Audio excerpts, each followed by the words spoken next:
6 famous persons who died today. The first is U.S. wrestling star Alan Vera dies at 33.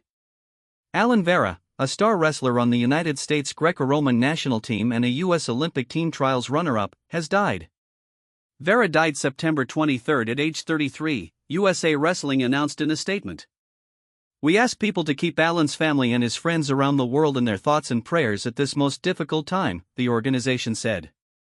Vera's death comes after he suffered sudden cardiac arrest while playing soccer over the summer. Vera had since remained in a hospital in recovery from his serious health challenges, according to USA Wrestling. Vera developed an infection in recent days, according to a September 24 announcement about his death on a GoFundMe page that was created for his family during the summer. After an unexpected infection took hold over the weekend, his body, despite fighting with every ounce of strength for the past 2 months, could no longer endure the battle, the update read. While his passing brings a sense of peace knowing he is no longer suffering, the void left behind is immeasurable. Vera was married to Elena Perizkova, a 2-time Olympian and world champion in women's freestyle wrestling. The couple welcomed their first child, a daughter named Alina, this year. The second is Thai stars and fans pay tribute to late Channel 7 actor Akafan Namart. Thai actress Min Pachayawatnamantri, along with other artists, expressed condolences to the family of Akafan Namart, who passed away at 39 on September 22 after nearly 2 years of battling heart cancer. According to Thai Wrath, thousands of people, including many renowned Thai artists, have visited Akafan's family to pay their respects. Min Pachaya said Akafan is always warm, humorous, and supportive of his fellow colleagues. She recalled receiving guidance from him on numerous occasions while acting together. The two starred as lovers in 3 different productions: Stairway to His Heart, 2011, The Fruit Falls Far from the Tree, 2016, and 3 Lives, 2018. Actress Grace Carnclau Duesianclo, who worked with Akafan on Rua Manat, 2019, praised him for his eagerness to learn, determination, punctuality, and hard work, calling him an example for young actors to follow. Akafan's close male colleagues, Chap Varakorn, Typhoon Takfed Lakavajit, and Kiatipum Banlacharit, comforted his mother, wife, and younger sister. Actor Chain Tawatson Pling Sirawat, along with 12 other artists, supported the family during the past 2 days. On social media, Chain wrote, "I've come to say goodbye, dear brother. I hope your journey is peaceful and without pain. I miss you deeply." The third is songwriter Hugh Prestwood passes. Nashville Songwriters Hall of Fame member Hugh Prestwood died on Sunday, September 22, at age 82 following a stroke. Prestwood wrote such iconic country hits as "The Song Remembers When" and "Ghost in This House."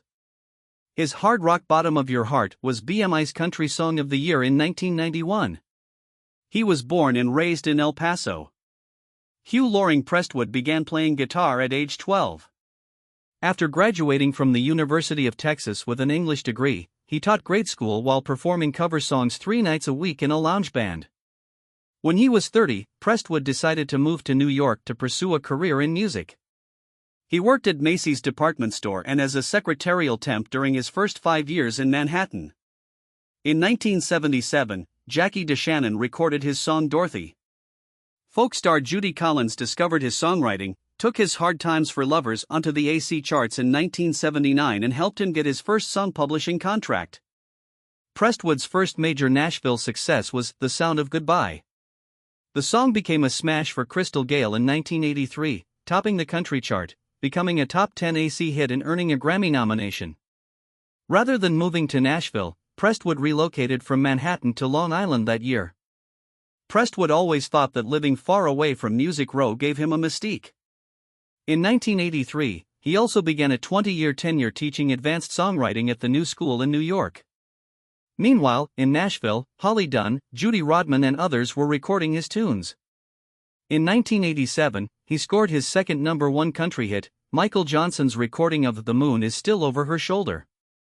Johnson followed it with his hit single of Prestwood's "That's That" in 1988. The fourth is Benny Golson, jazz saxophonist and composer of Surpassing Grace, dies at 95.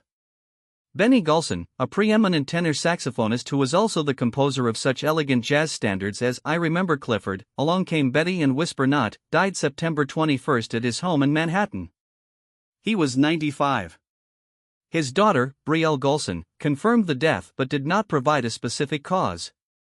Over a 7-decade career, Mr. Golson exhibited a combination of grace, warmth, and technical virtuosity influenced in part by his Philadelphia childhood friend John Coltrane. In 1959, Mr. Golson and trumpeter Art Farmer founded the Jazztet, one of the premier hard-bop jazz groups of the era. He appeared in perhaps the most famous photograph of jazz musicians ever made, A Great Day in Harlem, taken by Art Kane in 1958, and was featured in an Oscar-nominated 1994 documentary about the photo, directed by Gene Bach. He was one of the last 2 surviving musicians among the 57 in the picture. Mr. Golson was, without question, jazz's most significant living composer, music journalist Mark Myers wrote in 2008. Mr. Golson began writing and arranging music in the 1940s, as a student at Howard University, and first attracted wide notice a decade later when other musicians started to record his compositions Stablemates and Whisper Not. The 5th is Catherine Crosby, actress and widow of Bing Crosby, dead at 90. Catherine Crosby, the actress who was married to Bing Crosby, has died. She was 90. A Crosby family representative confirmed to EW she passed away Friday night at her home in Hillsborough, California while surrounded by family. The late star was born Olive Catherine Grandstaff in West Columbia, Texas, in November 1933. Her earliest acting roles included the 1950s movies Operation Madball, The Seventh Voyage of Sinbad, Anatomy of a Murder, and The Big Circus. She typically went by the stage names Catherine Grant and Catherine Grandstaff. Come the 1960s, Catherine largely retired from acting. She became a registered nurse in 1963 after studying at Queen of Angels Hospital in Los Angeles. Catherine was 23 when she married then Bing, then 54, in a Las Vegas church in October 1957. We kept meeting each other, and then we'd plan to get married, and he would have a kidney stone or something dreadful like that, Catherine told Smashing Interviews magazine in 2014. We kept waiting, and I kept working. Later on, we finally managed to get married, which was a secret. Catherine also addressed being asked about the couple's 30-year age difference, saying, "When asked about, I suppose that happened, but I didn't hear it. By the time we had courted, I knew I liked him very much, and he liked me very much."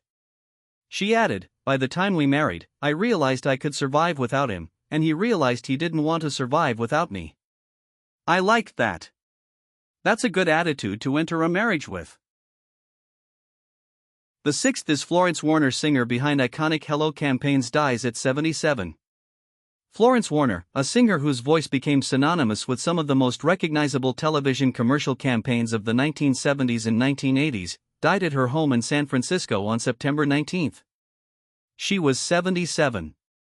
Born in Atlanta, Warner was known primarily for her work on television advertisements, most notably the Hello Image campaign created by Gari Communications. Her voice became a familiar presence across countless media markets in the United States and beyond. These campaigns featured localized versions that paired Warner's vocals with custom lyrics. In total, the Hello Image campaign appeared in over 120 markets across the United States, Canada, Latin America, and Australia. Gari Communications' Hello campaign, which debuted in 1977 for WISN-TV in Milwaukee, became a staple of local news broadcasts. Bloomberg described it as one of the most popular local television campaigns ever made. Today, the campaign has been revived by Gray Television's KWQC in Davenport, Iowa.